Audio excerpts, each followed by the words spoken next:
BANGKA Island Massacre. On February 16, 1942, 22 Australian Army nurses and approximately 60 British soldiers reached Raji Beach on BANGKA Island. Their ship had been bombed by Japanese aircraft while evacuating from Singapore. Japanese soldiers arrived at the beach shortly after the survivors came ashore. The soldiers bayoneted the British servicemen first. The nurses were ordered to stand and watch. After the men were killed, the Japanese commander ordered the 22 nurses to walk into the ocean. The women complied. One nurse, Sister Bullwinkle, later testified that another nurse whispered to her during the march into the water. The soldiers opened fire with machine guns from the beach.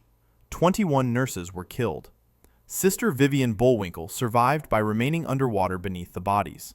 She was later captured and held in a prisoner of war camp until 1945.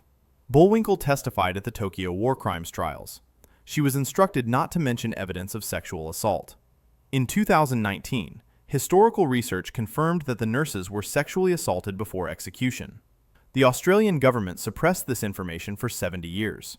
Official records cited protection of families as justification. The concealment continued until declassification of military documents. LAHA Massacre. In February 1942, Japanese forces captured Ambon Island in the Netherlands East Indies. Australian troops from Gulf Force and Dutch colonial units surrendered after the island fell. The Japanese 228th Infantry Regiment was responsible for prisoner processing. Over a period of several days, 3 separate executions were conducted at LAHA airfield. Prisoners were blindfolded and positioned at the edge of prepared trenches. 312 Australian and Dutch prisoners of war were executed. Japanese officers used the executions as training exercises. New soldiers practiced sword techniques on the kneeling prisoners. No prisoners from the LAHA airfield group survived. The Australian military listed the men as missing for 3 years.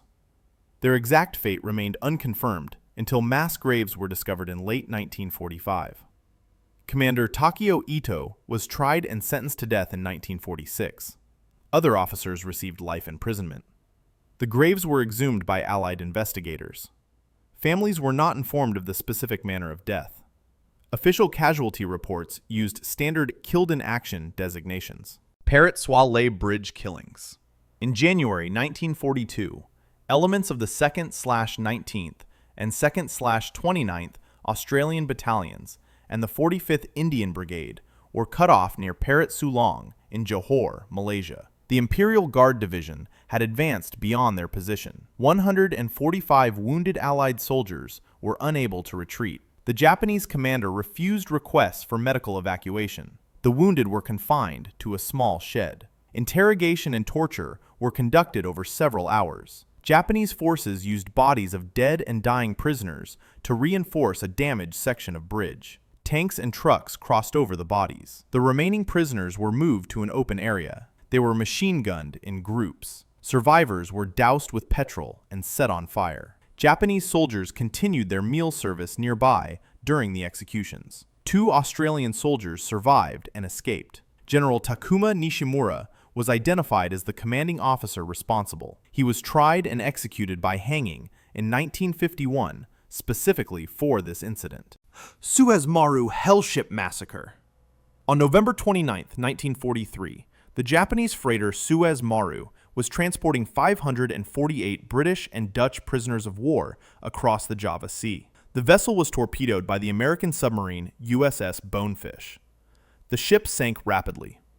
Japanese crew members were rescued by the minesweeper WW2. Approximately 250 prisoners survived the initial sinking and remained in the water. The WW2 did not retrieve the prisoners. The commanding officer ordered the minesweeper to circle the debris field. Crew members systematically shot survivors in the water. This operation continued for over 2 hours. All 250 swimming prisoners were killed. Official records indicate insufficient space and provisions were cited as justification. No prosecutions occurred until 1949. Most responsible officers were not charged due to incomplete documentation and post-war chaos.